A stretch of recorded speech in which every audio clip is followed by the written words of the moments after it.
ผู้ใดเลื่อนผ่านมาเห็นคลิปนี้พิมพ์สาธุกดไลค์กดแชร์เอาบุญเอากุศลนำกันเด้ออันนี้ก็คือขบวนของพ่อแม่ครูบาอาจารย์และก็ศรัทธาออกตนญาติโยมมากหน้าลายตาทั่วสารทิศเนาะมารัตนานิมนต์องค์พระพุทธรูปศักดิ์สิทธิ์เนาะอยู่ที่บ้านคำกุนาเมืองไซจำพรแขวงบริคำไซลงมาหดสงตามหิตของประเพณีพระพุทธรูปองค์นี้เป็นพระพุทธรูปศักดิ์สิทธิ์คู่บ้านคู่เมืองของชาวบ้านคำกุนาออกตนญาติโยมผู้ใดเห็นคลิปนี้ก็ขอให้เป็นพระบุญกุศลปีใหม่ฟ้าใหม่นี้เฮ็ดหยังทำหยังก็ขอให้ขึ้นให้เกินให้เจริญรุ่งเรือง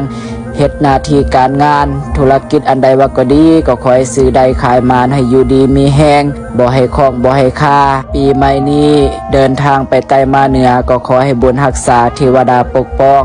พระคุ้มครองให้มีโชคมีชัยมีแต่ความสุขความเจริญอายุมั่นขวัญยืนสุขขังพลังเด้อสาธุ